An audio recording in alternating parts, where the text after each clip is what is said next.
of extension services, irrigation, flood, and so on. We know what it is. This is what we did. And don't ever say that y'all didn't do nothing. Oh God, y'all didn't do nothing. And you carry that line to certain gullible constituents and they believe it. Absolutely. Because they believe. Yes, they believe your lies. Pump stations. The NDIA installed pump stations across regions 2, 3, 4, 5, and 6. $2,921,000,000 worth. The areas include Lusignan and BV, Good Hope and Friendship, Vigilance, Buxton or Stelling. And in Region 5, Region 2, we have Lima, Reliance, Land of Plenty, Aberdeen, Columbia. Region 5, Trafalgar, Windsor Forest. In Region 3, Bengal, Gangaram, Evesham, and Joppa in Region 6. Coming up to almost $3 billion in pump stations alone. That means you ain't got nothing that we did here. Baggotsville Sluice and Terence Sluice. They were designed to drain in the vicinity of almost 2,000 acres of land. Monies were spent there, over $100 million. There was what we call an amphibious excavator. The National Drainage Commission, the country's first amphibious excavator in 24th of May 2019. The machine was obtained through certain funding from the Japanese and also government funds. The excavator is capable in working waterways as deep as 16 feet and it is fully self-propelled. Then it is there. You have enjoyment of it now. The cutter suction dredge. Nothing we can do. Nothing. Y'all, so disinformation is your top vocation these days. The state-of-the-art cutter suction dredge was acquired by the National Drainage and Irrigation Authority in January 2019. This cutter suction and a lot of the drive units and the spud legs were installed in a pontoon constructed by GNIC. It cost $329 million. Nothing we can do. That is what you're saying.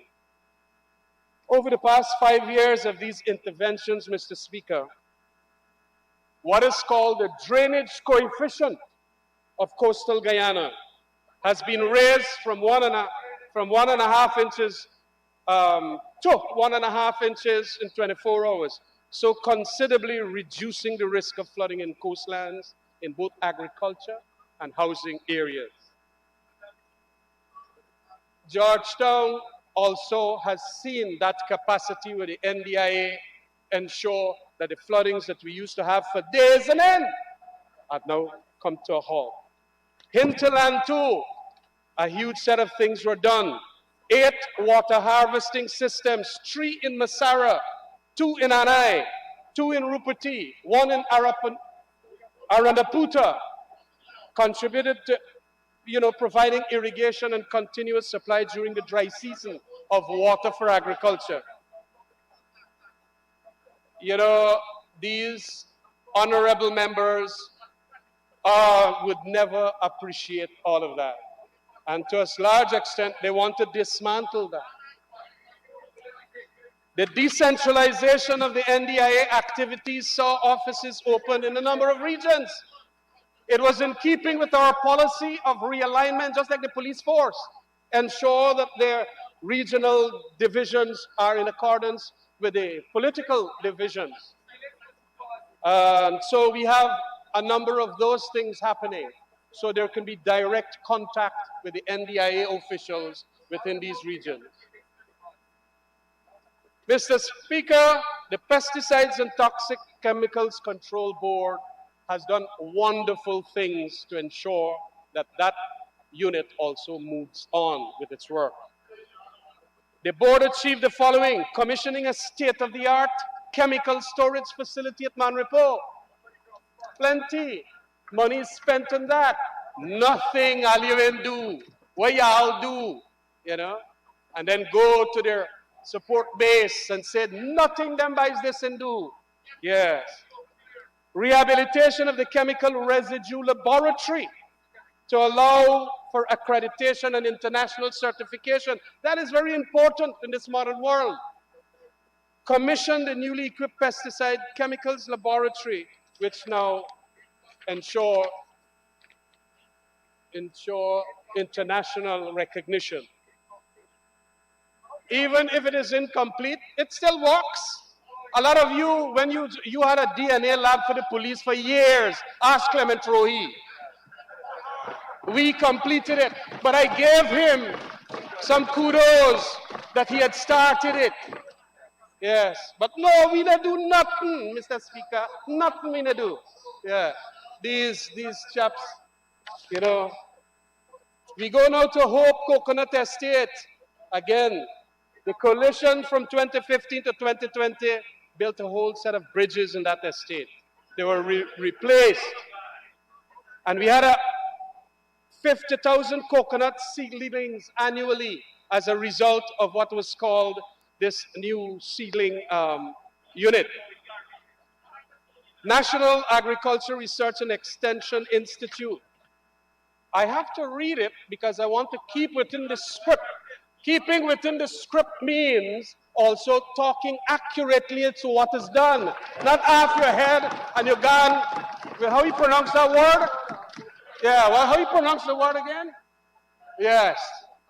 If you had stood to your script, you would have pronounced it properly. Yes. Mr. Speaker, it is important too that crop diversification is a big thing. In the non-traditional crops, in the first half of 2019, it stood at 704 metric tons of production, whereas in 2014 it was 438,000 tons. Isn't that almost doubling it in a 5-year period? Nothing we can do, boss, nothing. You know, pepper production. In 2018, approximately 16 metric tons of pepper was produced, compared with 9,000 in 2014. That is 69–70% increase. And that is why we are saying that this is as a result of what NARI did, the School of Agriculture did. Gingers and onions, the same thing. Today's Guyana's production of ginger is 27.9 metric thousand tons. 27,900 metric tons, with an export value of some $18 million. Yes, and they simply feel that that is nothing done. Nothing done. Turmeric now has gone into commercial production with the commissioning of the first ever turmeric factory in 2017. Yeah. Whatever it is, turmeric has gone up in production. Nothing done. Nothing done. We are saying, Mr. Speaker, that it is important that so many things were done, and it is in the... Mr. Speaker, aquaponics training in secondary schools was done, and even very importantly, the aquaponics in the Satyadeo aquaculture station, very important. It has helped in ensuring that a number of farmers diversify into aquaponics. Observation also and monitoring and control was done in the fisheries department by the acquisition of a $99 million boat to monitor the activities out there. This vessel is used for the fishing boats to ensure that fishing boats are working within the regulations all across the marine section of Guyana. $99 million. Nothing we can do. Nothing we can do. I Honorable don't need to member, go on to. you have done a lot in the last 30 minutes. To continue doing, you need an extension. All right. I, Thank you. Comrade Speaker, I do move that the honourable member be given 5 minutes to conclude his presentation. Honorable member, yeah. you may Thank, continue towards your conclusion. thank you very much, Mr. Speaker. This is page 58. Another. There are lots more, but the 5 minutes is going to curb me now. We all know this was severely trampled upon in the last session, talking about governance. No special select committee, with no special select committee. Mr. Speaker, if there was some studies done, we would have seen that inside of this parliament, we went to the special select committee for two bills, the food security bill and another bill, the animal bill, animal welfare bill. And they were done. I don't understand how you just like have a flip out and you don't see that indeed this thing is important to have accurate information inside. A budget document from a finance minister is an important document for the records. And it must have truths in it, not disinformation. You gone and you said that we never carry things special select committee. Animal and the food security. And you know, we had big thing, I think it was a juvenile justice bill. And there were some other bills too that went to special select committee and so on. So don't come here and give the impression that these things are not accurate. Mr. Speaker, I want it to be understood, and I think I have mentioned it, that we have to go back on a number of things in relation to what was done at the MMA ADA Authority. We did farm to market roads there. We did rehabilitation of the Edward Sluice. And we ensured that we were getting from the farmers that which is the modern rates and very reasonable one. Unfortunately, the PP administration has reversed these new charges and has reverted to being a liability on the government and a burden on the treasury. The government should also bear in mind that subsidizing of agricultural commodities by government is frowned by the WTO since it introduces unfair competition in world trade. If challenged by others, trade in Guyana's rice could be placed in jeopardy with severe consequences to the nation's foreign exchange earnings. I now understand that Belize has questioned that kind of thing happening at MMA ADA. Belize has raised this issue already. It is important then that we be very cautious as to what we do. Mr. Speaker, these are some of the points that are very valid in the context of a budget debate that gives the impression that nothing was done. But I would like the government across there to do what I now make as a simple demand of them. I propose that there be a wage increase of 10% across the board, retroactive to January, pending the final negotiations with all stakeholders in government and in the GPSU and in the public service other unions. It is in recognition of the hardship faced by public servants today in this COVID period. Please, if you have any heart, ensure that that happens. We would like lots more, but a 10% minimum is what we seek at this stage. Thank you very much, Mr. Speaker.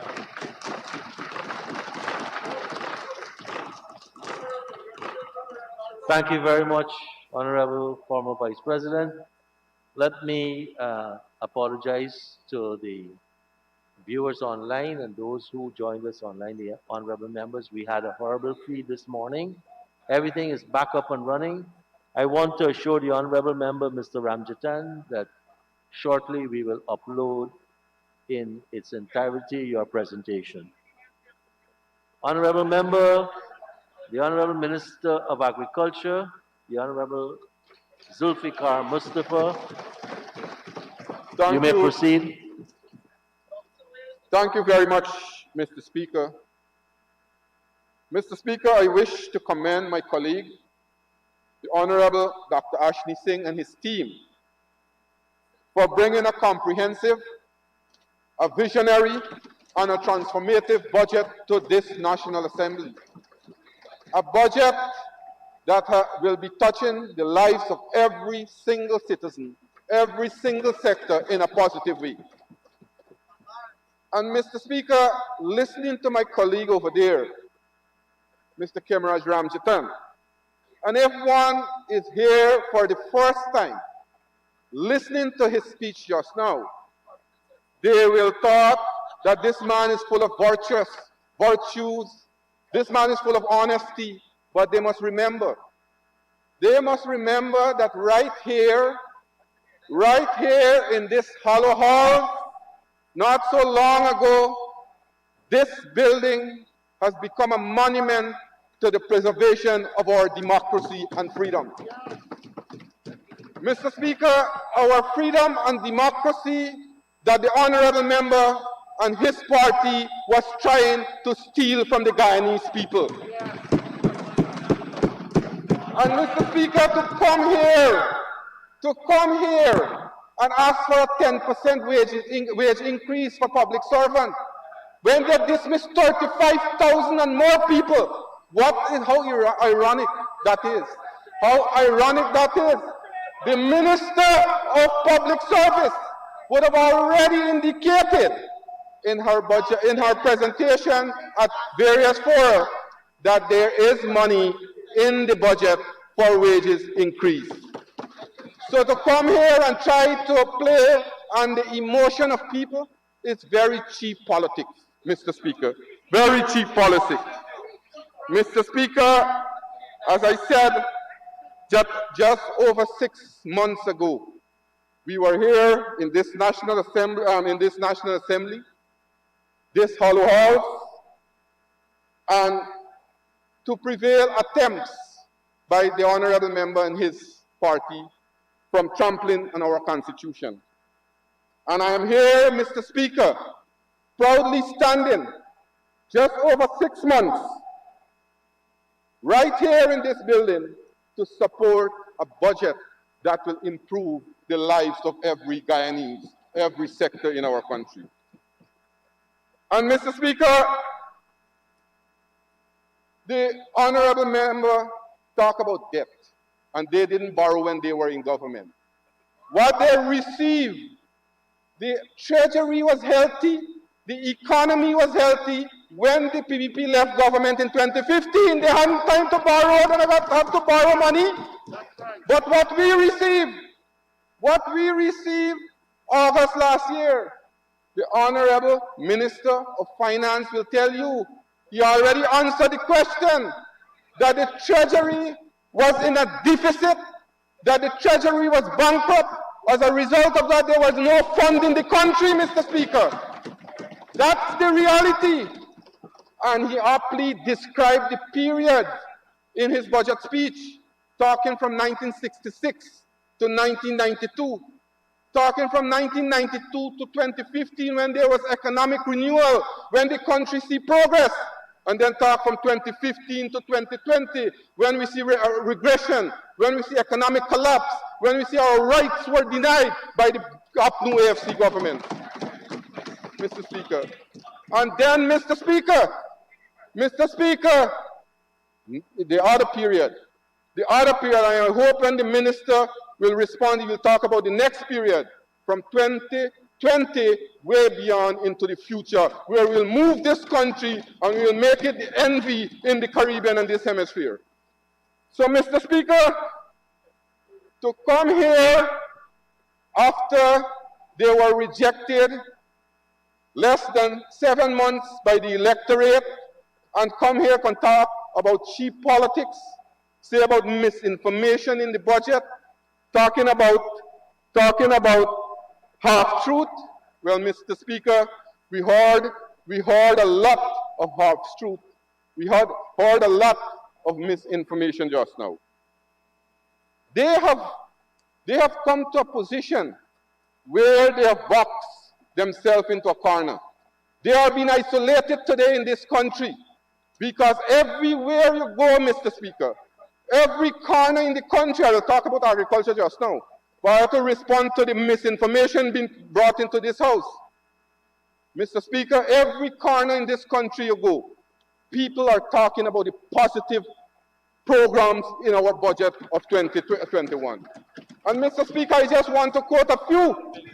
This here is the Central Quarantine Chamber of Commerce. They said, what they said, the 383.1 billion budget has no new taxes. No new taxes, Honorable Member Mr. Ramjatan.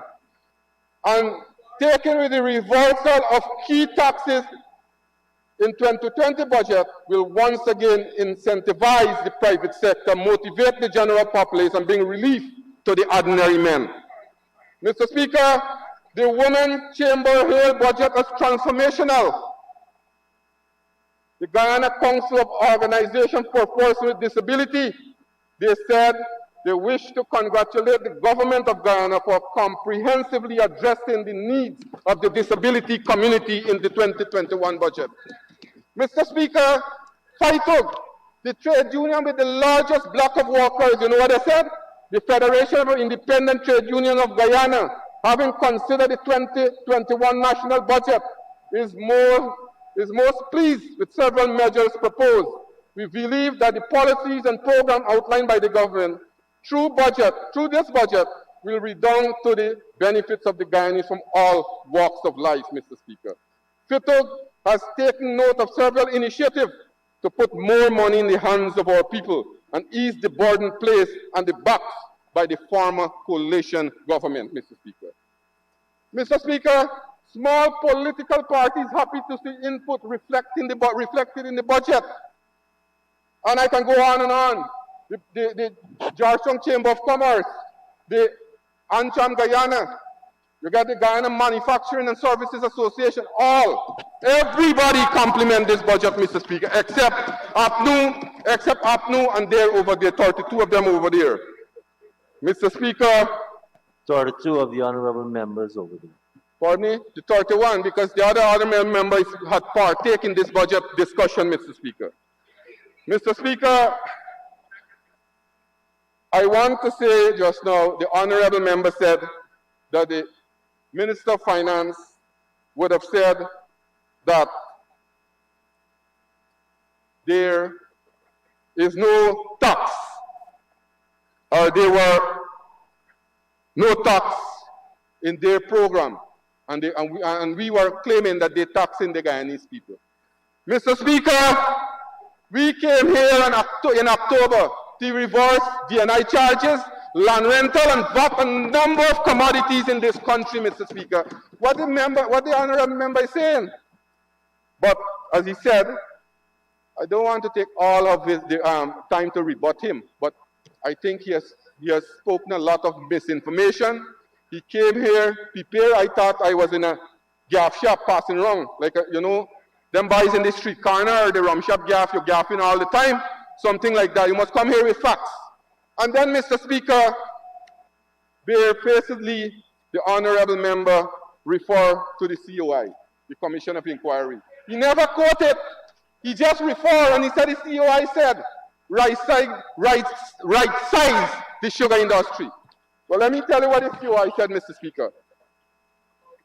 Mr. Speaker, this is what the COI said. Listen, Mr. Ramjatan, honorable member. The way forward, the sugar industry remains vital and important to the economy of Guyana and its people, many of whom have their lives touched by the sugar industry. Mr. Speaker, the sugar industry must be given an opportunity not to just survive, but revitalize and become vibrant, efficient, and profitable business where employees have a sense of security and optimal use can be made of resources.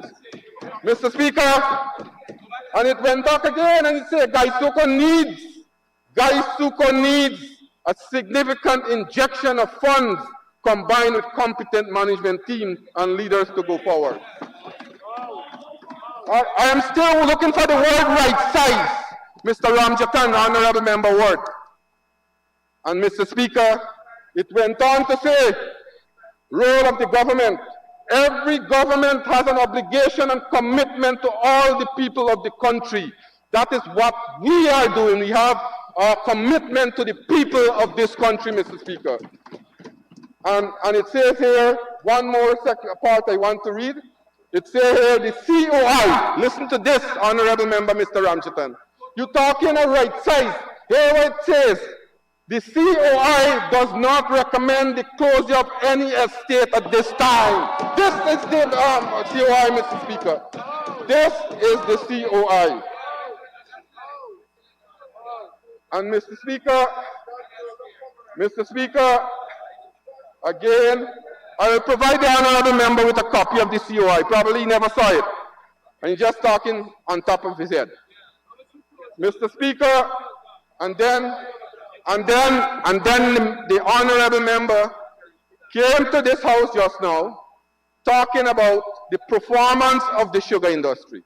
I mentioned it before, and I am again mentioning it here.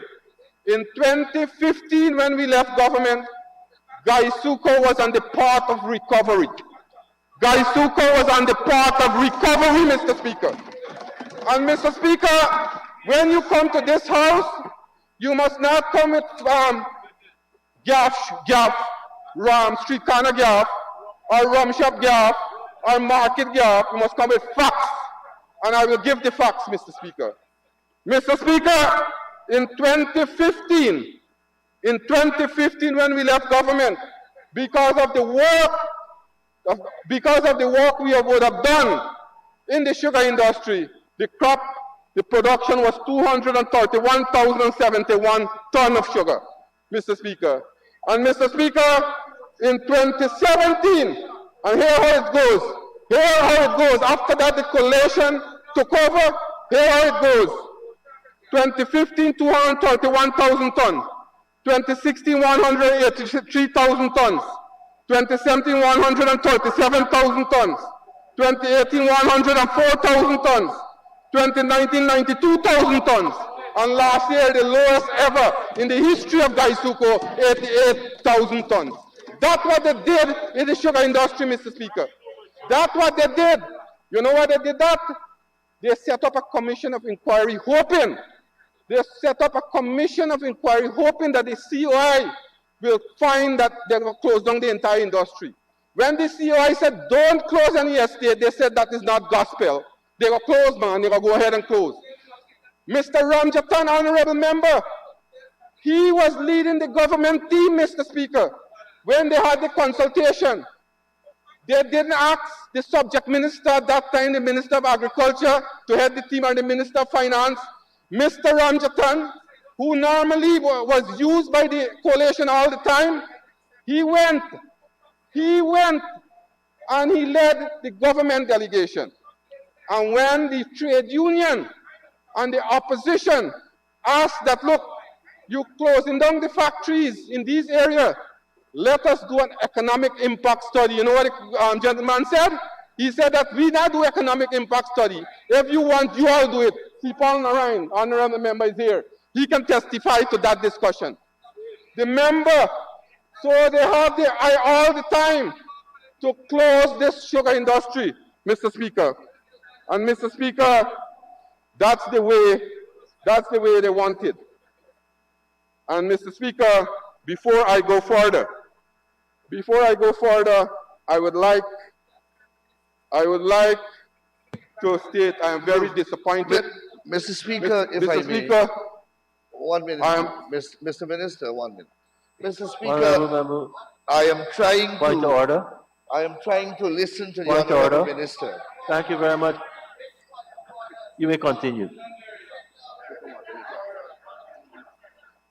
Mr. Speaker, as I said, I was not in the National Assembly last Monday for some part of the debate.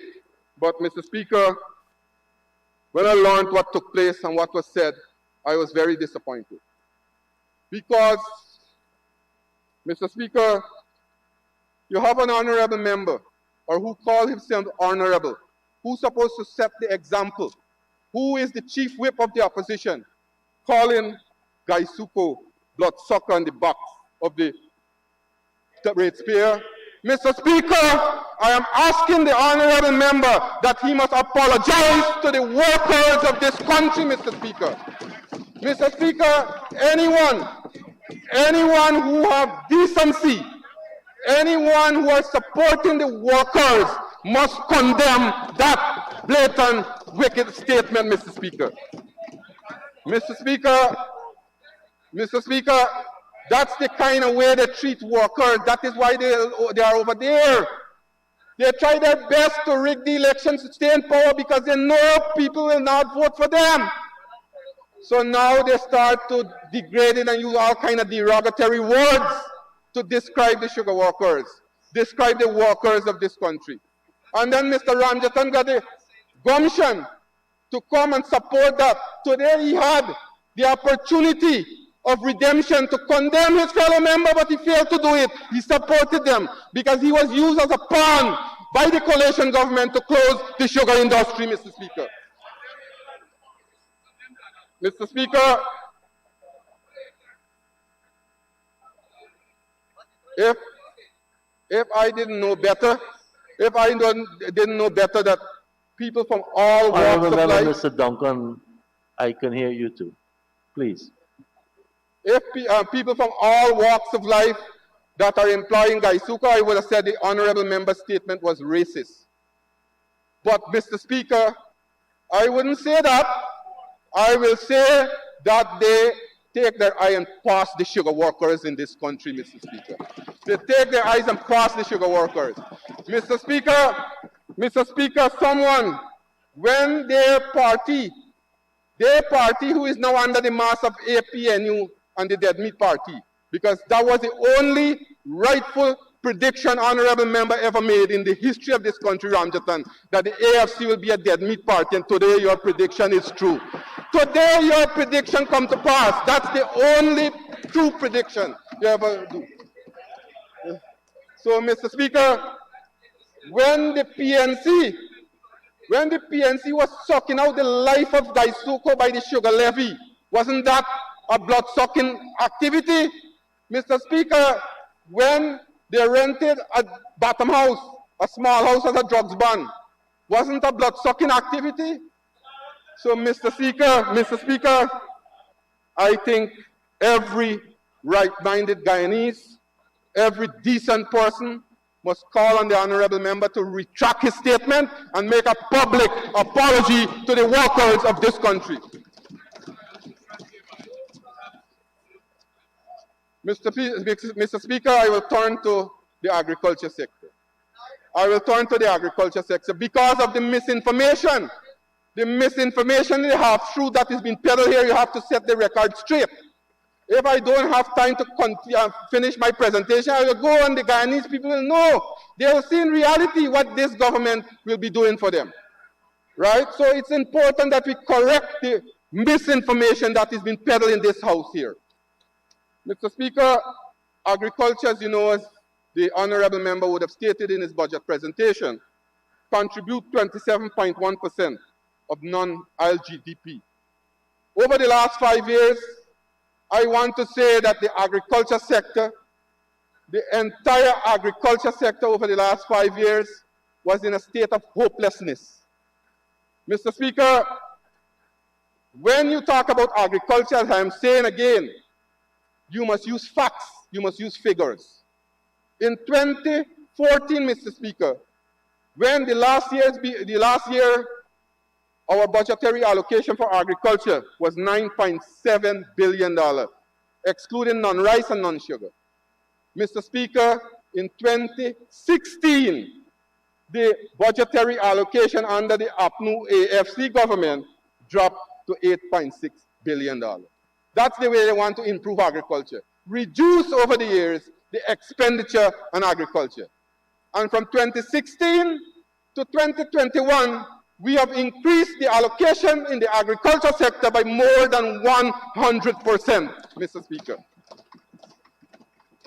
Budget 2021 builds on what was put forward in 2020 emergency budget and provides the catalyst for the revitalization of the agriculture sector and lay the groundwork for the reclamation of Guyana as the breadbasket of the Caribbean and the agriculture powerhouse of this part of the hemisphere, Mr. Speaker. Mr. Speaker, the agriculture sector is no longer suffering from poor management. Rather, we have once again taken up our position as leader in agriculture in the region, Mr. Speaker. That position was surrendered when St. Vincent and the Grenadines took up that position and had to craft a food policy for CARICOM. Now, I have had a meeting, and not so long ago, His Excellency has presented a document to CARICOM, to the CSME committee, and that document will come up for discussion. Every time the PPP Civic is in government, we have leaders from Guyana who have vision. We have had the Jagdales initiative adopted by CARICOM, and now we have our young, vibrant, and energetic president who will once again lead our nation in the CARICOM arena. Mr. Speaker, you have to have a vision. And as I said, it's not our fault if they don't have vision over there. It's not our fault if they don't have vision over there. And when you look at the vision that we have, I have summarized it in five points. We want an agriculture sector that encourages investment and where agriculture producers operate profitable businesses. That's the first aim of us. We will build an agriculture sector that is market-driven with a clear focus on the transformation of raw material into healthy processed product. Mr. Speaker, and we will build an agriculture sector that consistently contributes to national food security and nutrition. The comrades talk, the honorable member talk about the Food Safety Authority and the Animal Welfare Bill. Mr. Speaker, you know why those bills is not in existence yet? Because of the draconian laws in those bills. Those bills has to come back here for amendment to ensure that we are with the other parts of the world. Mr. Speaker, we want an agriculture sector that enhances rural communities through employment and livelihood generation, and an agriculture sector that builds resilience to vulnerability, shocks, and stress, with emphasis on adaptation to climate change. That is our objective, Mr. Speaker. That's our objective for the agriculture sector in this country. Probably they can't comprehend. They can't comprehend the summary of a vision. That is why they are over there. And the only thing they can do heckle. They can't listen and learn. That is why they are over there. They will continue. Empty barrel make the most noise. Empty barrel make the most noise. They can't listen and learn. They can't listen and learn, but empty vessel make the most noise. Mr. Speaker, I want to turn to the rice sector. During budget 2020 presentation, I stated, the honorable member talked about rice.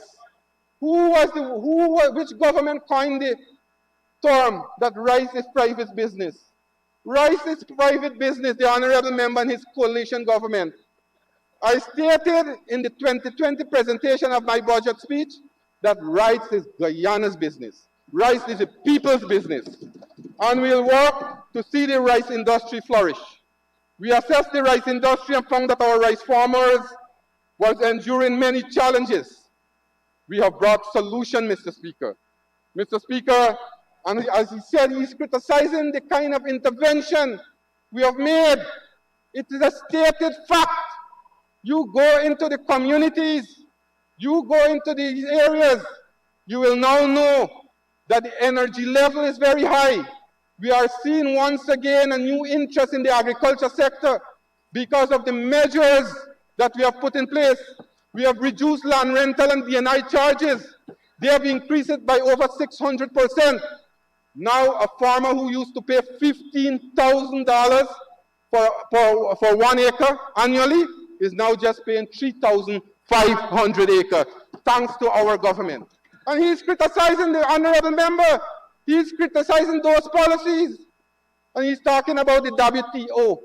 If he doesn't know that the United States over the years have been subsidizing the agriculture sector in those countries on an annual basis. On an annual basis, every year, the United States of America government support and subsidize the agriculture sector, Mr. Speaker. And Mr. Speaker, we as a government, we recognize the potential in the agriculture sector. We is not like them putting all our eggs in one basket, and when you ask for work to be done, say wait until the oil and gas revenue come on stream. We are once again seeing the contribution to our GDP by this important sector. Agriculture is here to stay, and we'll continue to invest in the agriculture sector of our country. Mr. Speaker, even though the APNU place high increases, if they place high increases in these areas, and almost all the infrastructures were neglected. I can remember last year when I took over this position, I had to go to cabinet for emergency fund to do work in the DNI system at MMA. We had to expend over $90 million. And Mr. Speaker, over time, if you go now to the MMA scheme, you will see the entire waterway. Thousands of miles of canals are clear, and you have proper infrastructure in place there. Mr. Speaker,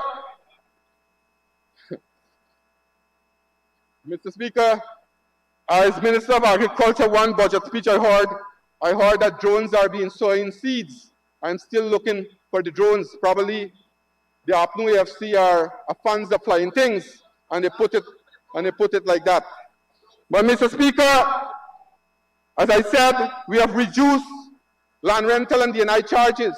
We have taken out the VAT on agriculture input, machinery, pesticide. As a result of that, Mr. Speaker, farmers now are getting these things at a cheaper cost. They are now saving, as the honorable minister would have indicated and stated in his budget speech, that $1.3 billion now is being saved by the rice farmer. Those money has become disposable income and are used in the community to enhance the life of every single citizen, Mr. Speaker. Mr. Speaker,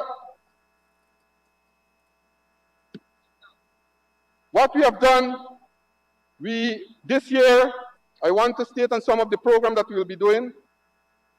The Guyana Rice Development Board have been providing the necessary support to our rice farmers. Last year, under this crop, we have provided 25,902 bags of seeds to farmers. We have provided 5 mechanical sprayers to bring relief to farmers from the paddy bugs. In 2021, we will procure another 5 long-reach sprayers to aid paddy bug control for $7 million, which will reduce the damage caused by paddy bugs and reduce the high cost of spraying the paddy bugs by 60%. Nationally, Mr. Speaker, there is a lack of capacity to dry paddy during the peak season of harvesting. Accessibility is a challenge due to the limited number within each region. And the cost to transport paddy is high due to the distance of farm to drying floor. They are going to be, this year, Mr. Speaker, we'll be constructing 6 new drying floors in Region 2, 3, 4, 5, and 6 at a cost of $80 million. This will see an additional 50,000 bags of paddy being dry for crop. Mr. Speaker, we'll continue to do farm-to-market road. As a matter of fact, as I am speaking here not so long ago, my honorable colleague, Dr. Ashley Singh, and myself went to West Berbice and we signed a contract for $229 million for the Anvawak all-weather access road. Mr. Speaker, this year again we will see within the 52-74 area, we will see new farm-to-market road being constructed there. We will see new land being opened up in those areas. Over 20,000 acres of land will be opened up. So those are the things that we're talking about. And Mr. Speaker, the honorable member would have talked about markets. So What we have done over the last few months, we have secured new markets in Hungary and Latvia, and we have increased our quota to Brazil. Now we'll be supplying 34,000 tons of rice instead of 24 that we just normally do before. Mr. Speaker, the honorable member didn't talk about the Panama debt to Guyana rice millers because they signed a contract and they leave the rice millers alone. And today the Panamanian authority would have owed the Guyanese rice miller over $2 billion, thanks to the APNU-AFC government. We are working to resolve that issue, Mr. Speaker. We are working. He didn't talk about that. He conveniently left that out. Mr. Speaker. Honourable member, I'm working to give you some more time. So someone move an extension. Mr. Speaker, I would like to ask that the honourable member have 5 minutes more to conclude. Thank you, Honourable Minister. Honourable Minister, you may continue. Thank you, Mr. Speaker.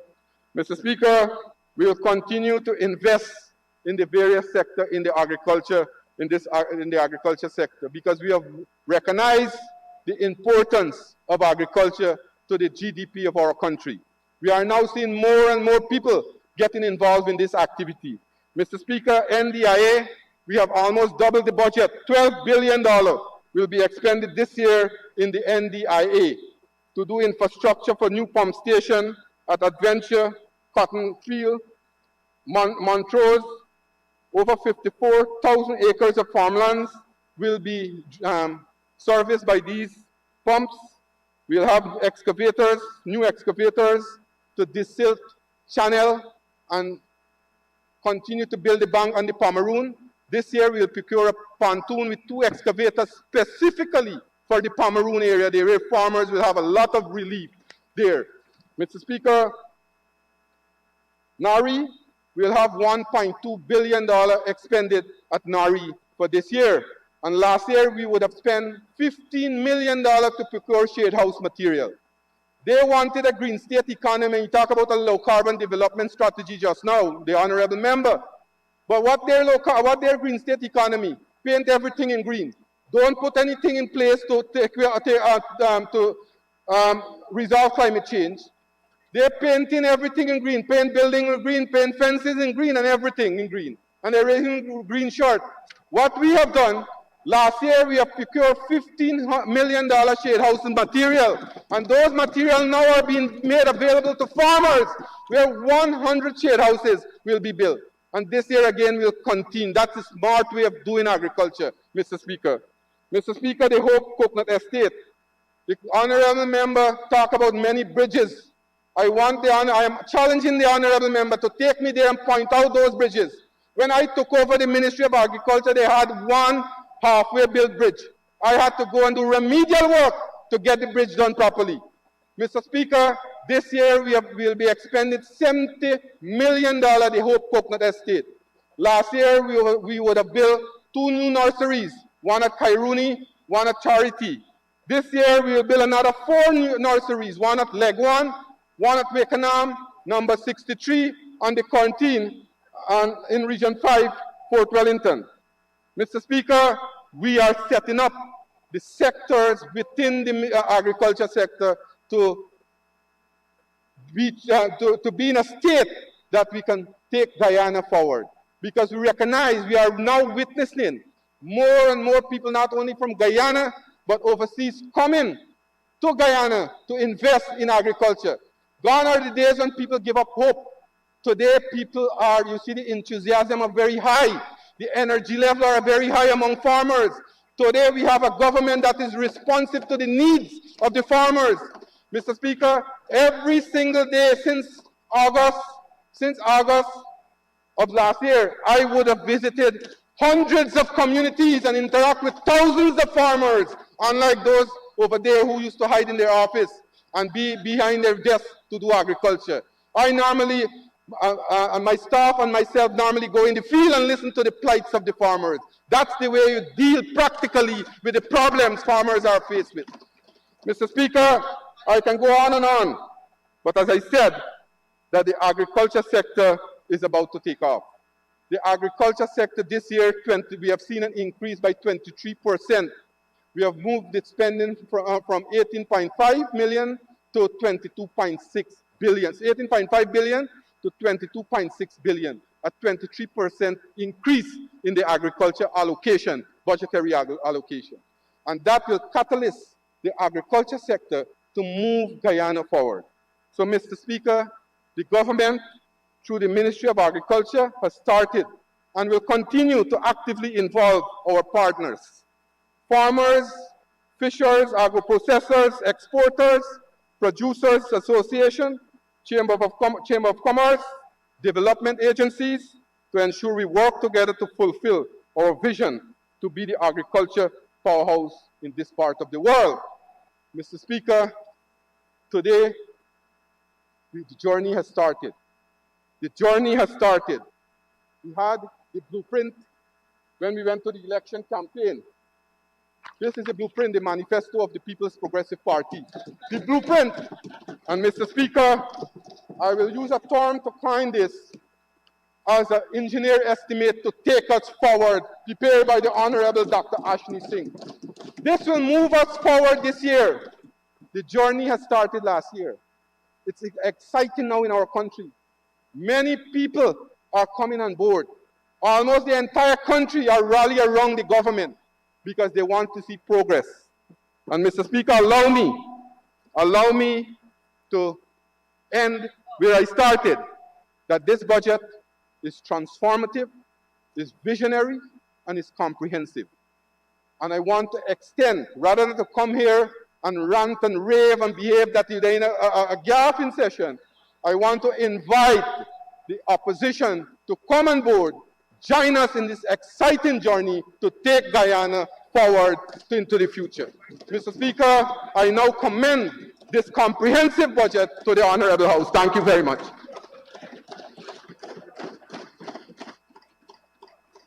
Thank you very much, Honorable Minister. I now call on the Honorable Member, Ms. Dawn Hastings Williams, to make her contribution.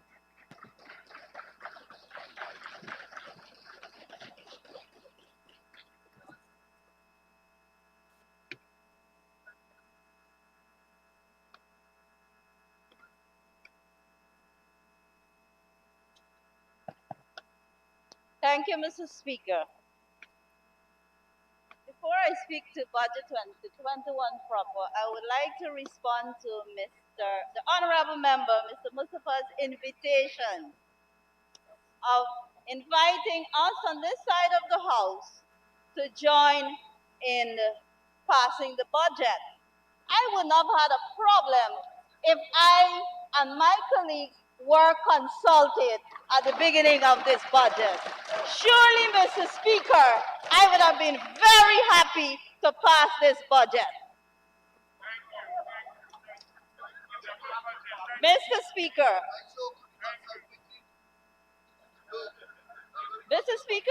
I wish to acknowledge the hard work put together by the staff of the Ministry of Finance in putting together the estimates for the public sector for the year 2021. Congratulations to you. We surely admire your commitment and determination and effort that you continue to give as our public servants.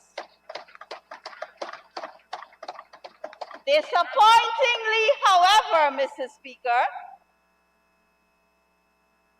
is that the documents that has been compiled has nothing significant to offer the public servants.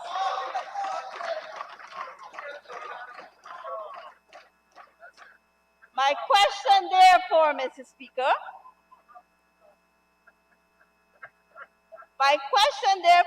if you listen, you will learn.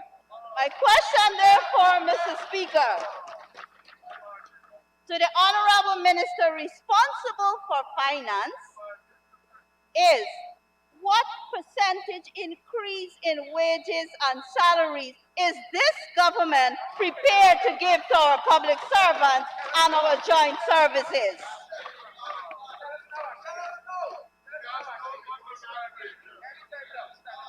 Mr. Speaker,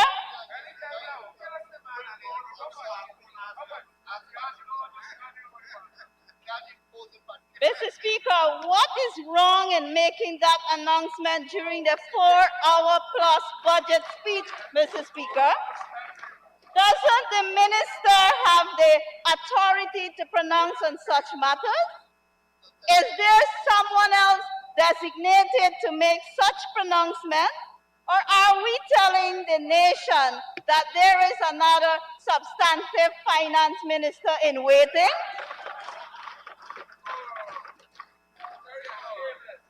Secondly, Mr. Speaker, I wish to place on record how saddened and embarrassed I am as a member of this honorable House to see the descending and deteriorating standards of this august House. Unfortunately, Mr. Speaker, all of this is happening under your watch.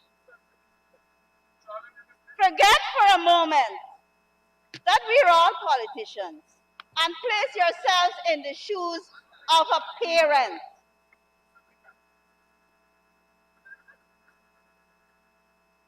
How many of you sitting in this National Assembly will appreciate or accept a high school debate that allows such comments and explicit adult toys being used? What are we that we witnessed during the first day of this debate, Mr. Speaker? What are we saying to the nation's children? I say no further, Mr. Speaker.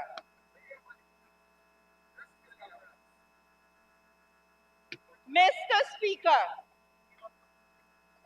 the fundamental pillar of national development is political and economical inclusivity.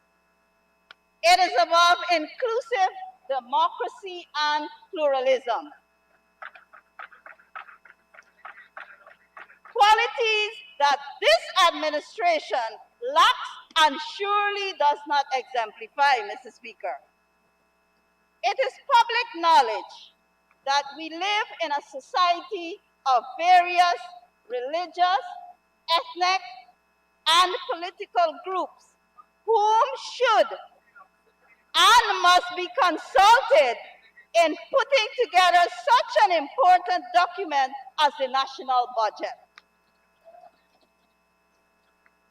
But what we have seen emerging as of 2020, Mr. Speaker, is that the main opposition political party, the APNU-AFC, was not consulted. In fact, Mr. Speaker, they were not even given the courtesy of an invitation.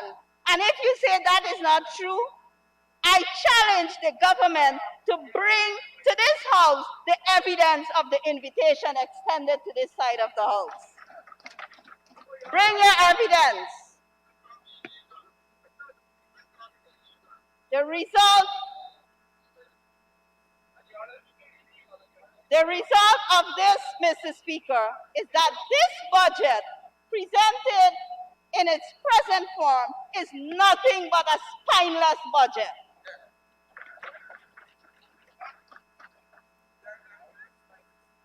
Mr. Speaker, I say that to say this. If we are to examine the economic growth from 2015 to 2019, one will clearly see that the Minister of Finance, then none other than Mr. Winston Jordan, was an astute steward of the economy of this country. And I will say without a doubt, as the numbers have revealed themselves, the economic growth this nation experienced in the following years, Mr. Speaker, were in 2015, 3.1%, 3.1%. 2016, 3.4% economic growth. You figure it out. 2017, Mr. Speaker, 2.1% economic growth. 2018, Mr. Speaker, 4.4% economic growth. And in 2019, Mr. Speaker, 4.9% economic growth. That, Mr. Speaker, is the trajectory of economic growth that the APNU-AFC government left.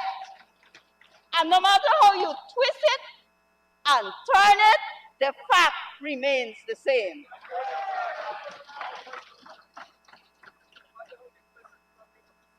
We laid the foundation for sustainable growth and development. We governed as a coalition for all Guyanese. So when one comes to this house and asks questions like, what did you do for the African descendants in Linden or the indigenous people in the hinterland? That in itself, Mr. Speaker, is sending a negative message. Mr. Speaker, we in the APNU-AFC, when we were government, we governed for all Guyanese. What I would like to place on record is that our administration's policy, when we got into power, was never to knock off or to send home persons whom we deem to be affiliated to a certain political party. I personally can attest to this, Mr. Speaker. I personally can attest to the fact I did not employ any new person as my personal assistant or my personal driver. I took persons who were employed at the Ministry of Local Government then. And likewise, I'm sure many of my other colleagues did the same. I also wish to inform this House, Mr. Speaker, that in 2015, I inherit a fortune of PPP 58 when I was assigned as a minister within the Ministry of Communities. In August 2020, I handed over the keys of the same PPP 58 Fortuner when I left. You see, Mr. Speaker, I say this to say that our priority as a government then was not getting ourselves new fancy vehicles. As soon as we got into power and to put on all fancy lights and siren on them, as what we can be seen now moving in our streets, our priority, Mr. Speaker, was to craft policies and programs which were people-centered.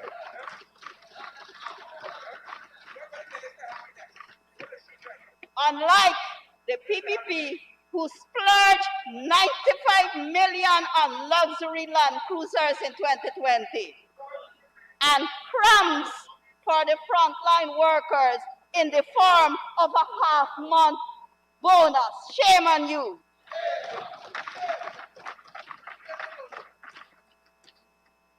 Mr. Speaker, I have no doubt that Guyanese of all walks of life was looking forward towards the formation of a new economic paradigm, one that espouses inclusiveness, resilience, and pro-growth, and certainly one that will take us one step closer to the good life in a diversified economy.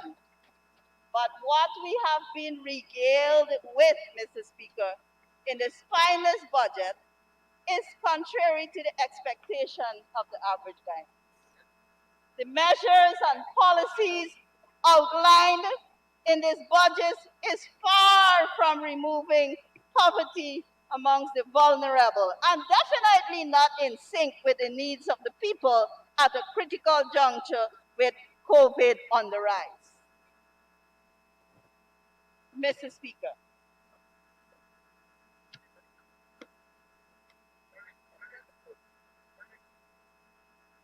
Mr. Speaker, it is disturbing to see. I will now come to the Amerindian and Hinterland development. Mr. Speaker, it is disturbing to see how this administration has politicized almost everything. COVID relief, using their activists to distribute the COVID relief. What can we expect, Mr. Speaker? The households in the upper Mazaruni, the middle Mazaruni, lower Mazaruni, which I hail from, and I'm quite sure throughout the hinterland regions, some of the households were bypassed. Some were even told that we don't have time with APNU supporters for now. They are going to wait on the second tranche. And my colleague very well put it, the pink slip. And on to this date, as I am talking, there are still many households waiting to receive their 25,000 crash grant relief.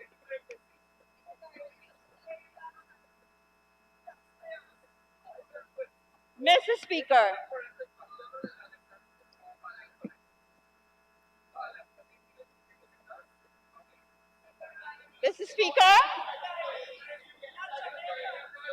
my ancestors. Mr. Speaker, I beg for your protection so that I can go ahead speaking.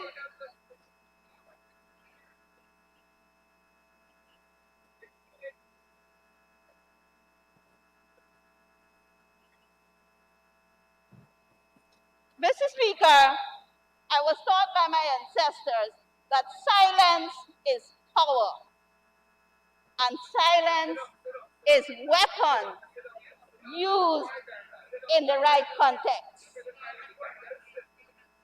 And so, if my colleagues on the other side can sit and listen and learn, then silence can be seen as a powerful weapon.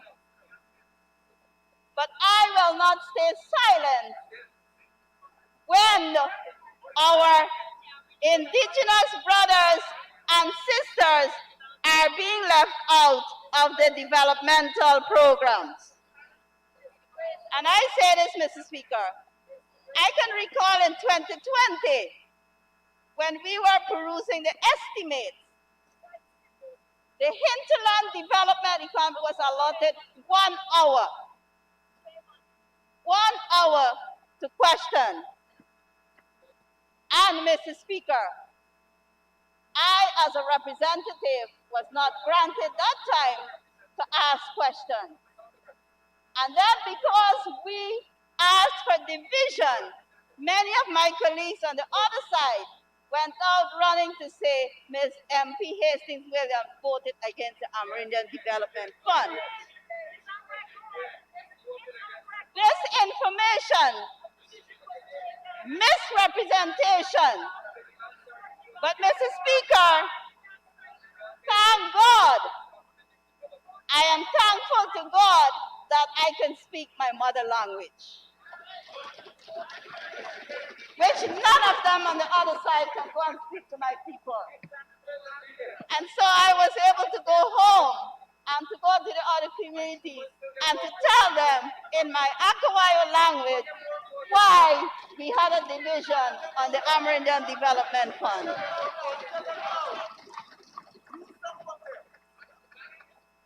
Where was the transparent and accountability?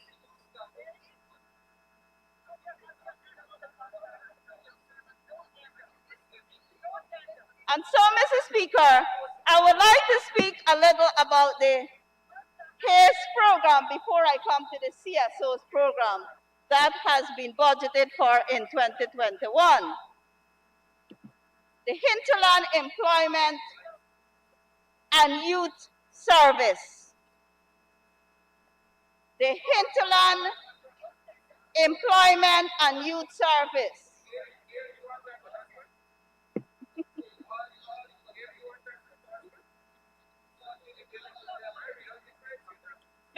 Speaker, our HAZE programs was made up of almost 2,000 hinterland youth throughout regions, throughout the length and breadth of Guyana. And 63% of the participants were females. 63% of the participants were females. That is how serious we were in empowering the young women in the hinterland, Mr. Speaker. Mr. Speaker, each participant, they were given 30,000 each.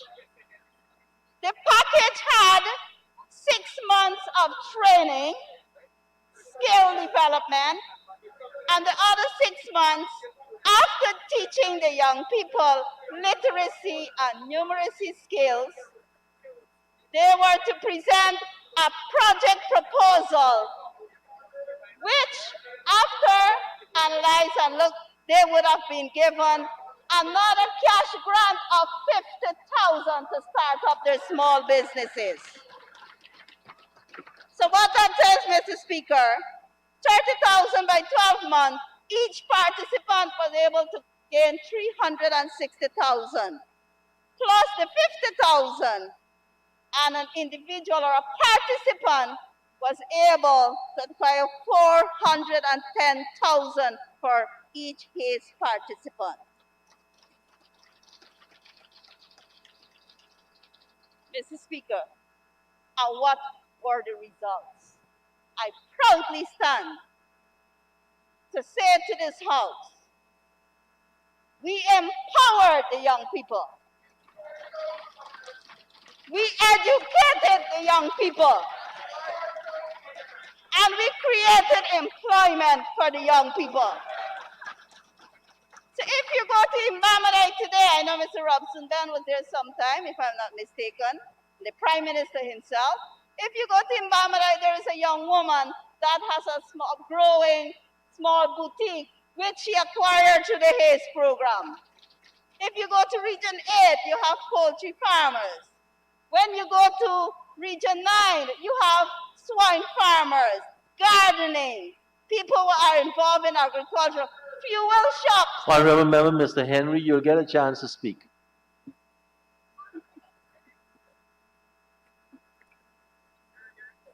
Grocery shops, variety shops, and we have testimonies from these young people.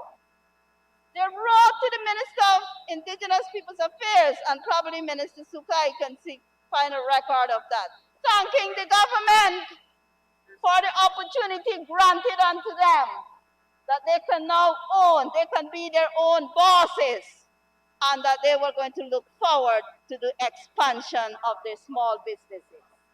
So that, Mr. Speaker, was the testimony and the result of the HAZE project that fell under the APNU AFC. Let me tell you a little history about the CSO program prior to 2015. The CSO's program. Note to Mr. Speaker that when we launched the HAZE program, the CSO's participants, whom the government claimed that we fired unceremoniously, they were also invited and granted opportunity to join and to apply to be trained under the HAZE program. And we did not exclude them, Mr. Speaker. They were all included. Most of them were included under the HAZE program. That is the government for the people. Mr. Speaker, prior to 2015, the CSO program, I can attest, because I was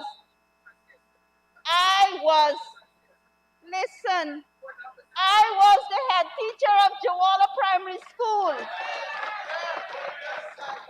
And 2 of the CSOs were attached to my school. And for more than 2 years, I can recall asking Honorable Pauline Sukai to train those 2 persons to be at least a librarian and an ICT.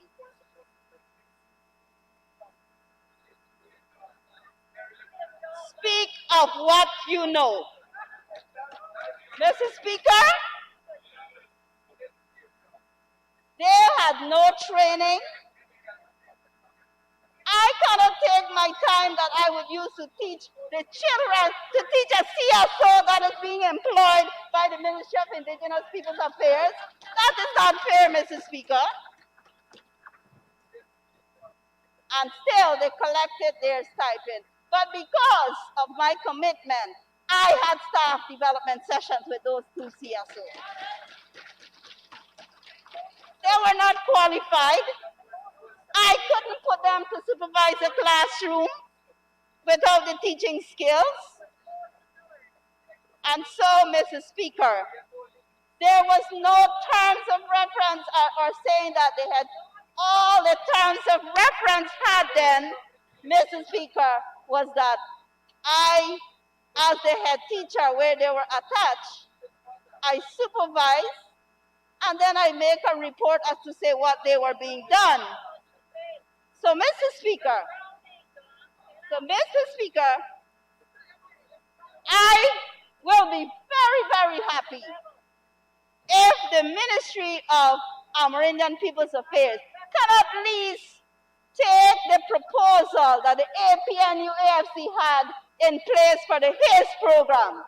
You can change it to CSO program, I don't mind, but go forward using that project because the young people in the hinterland will be very, very happy to follow that process.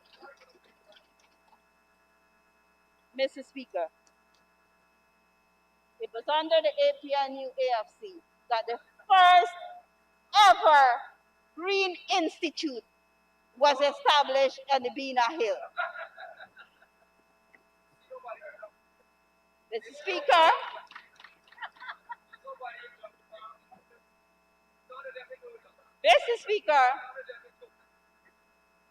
the feasibility studies were done.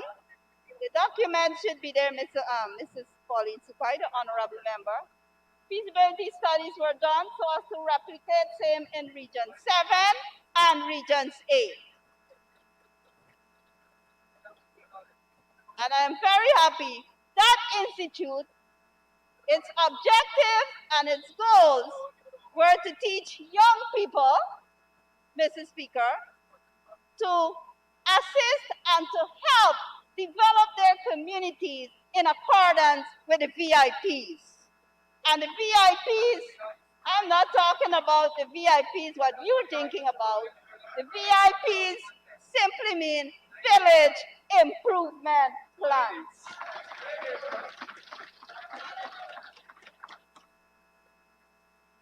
And so, Mr. Speaker,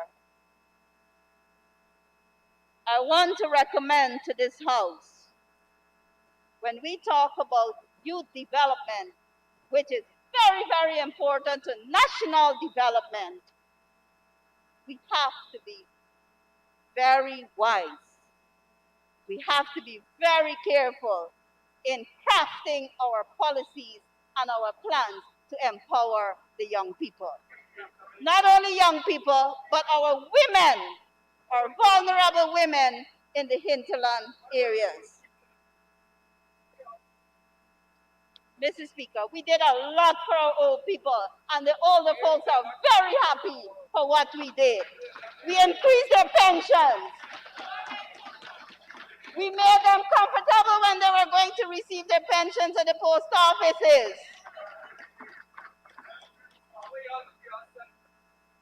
And so, Mr. Speaker, today, when one can come to this House and say that this budget has so much to offer for the people in this country, we stop to ponder.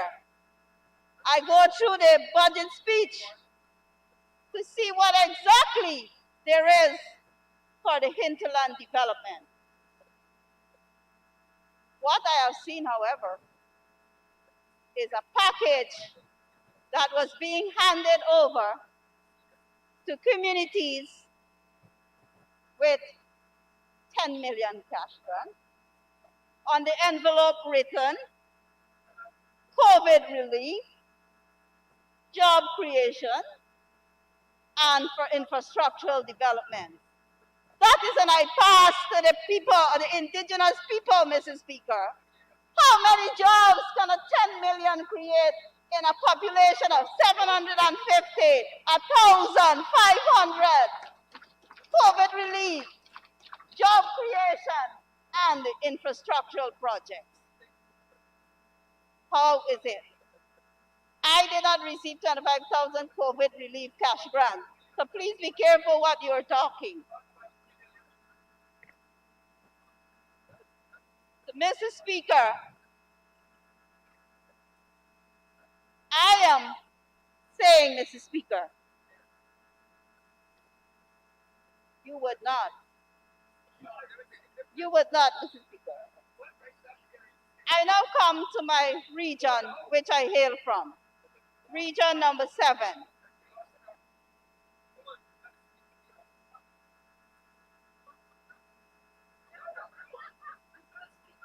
Mr. Speaker, I do not speak on behalf of Kako, I speak on behalf of all Guyanese, Mr. Speaker.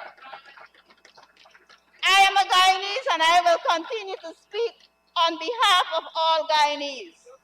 Whether you live in the hinterland or on the coastland, we are all Guyanese. And development belongs to all of us. And hence, I wish to highlight to this House, questions were asked, what did you do for Kako? What did Granger do for Region 7, Region 1, and Region 9? If you haven't seen, I can attest, even a blind man, when he landed in Mabaruma and he steps on a concrete road, or in Port Kaituma, a blind man can know the difference between a concrete road and a mud-trodden road.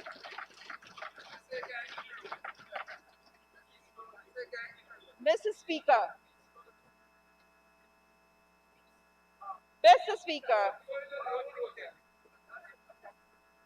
if our government, as a government, we did so much for our hinterland brothers and sisters. I agree we may not have done enough. I agree because of the challenges that we were met with. And I can say to this House, we had 2015 to 2018 full budgets that we had worked with. Until 2019, when the no confidence motion was brought to this House, that became a challenge. But despite of that challenge, we were able to deliver to the people of this community. How we delivered, Mr. Speaker? We continue to increase salaries and wages for our public servants. Consistently, Mr. Speaker, what else did we do so that the people in Guyana can have more monies in their pockets? Mr. Speaker, we Honorable members, so that you can have more time, we need an extension. Comrade Speaker, I do move that the honourable member be given 5 minutes to conclude her presentation. Thank you, Honorable Member. Honorable Member, you may continue to conclude. Thank you, Mr. Speaker. What we did, Mr. Speaker, was also to increase the threshold of the income tax. And that allowed our public servants to take home more monies, Mr. Speaker, so that they could have started at least to live a good life. So, Mr. Speaker, it doesn't matter how many VAT you may reverse today, as long as the people, the public servants, our joint services, and the Guyanese do not have adequate monies in their pockets, that will make no difference in their lives, Mr. Speaker.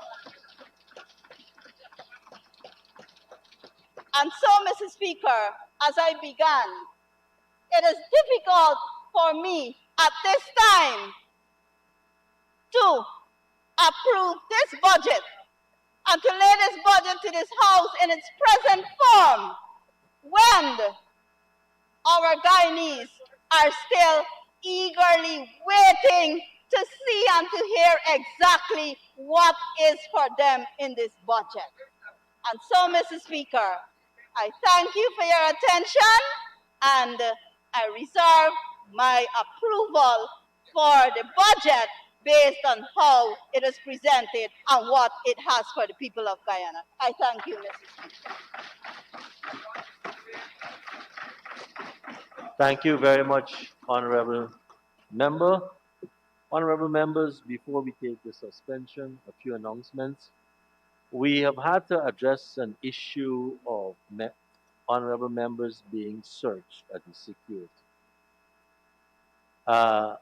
We have asked the police that honorable members of this assembly not be searched.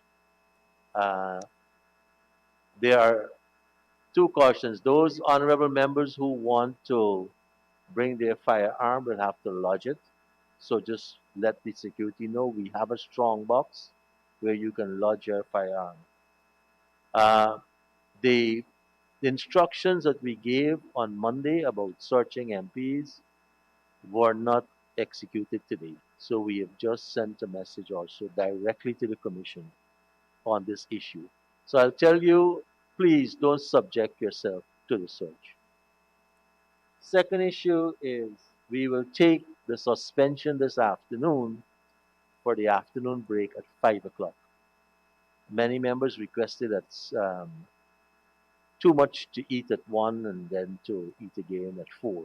Outside of that, there's a good momentum that builds up just around 3:30, and we want to continue that. So the 5 o'clock will be the break for the afternoon suspension.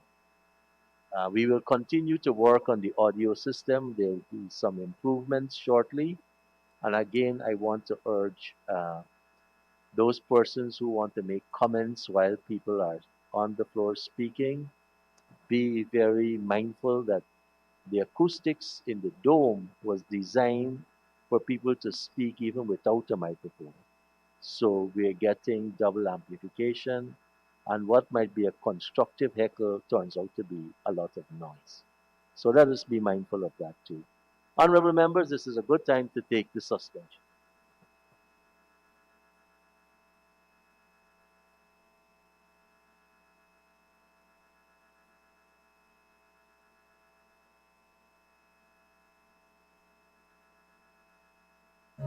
Just ask around, but when outside faces from foreign places talk about taking over, we ain't backing down.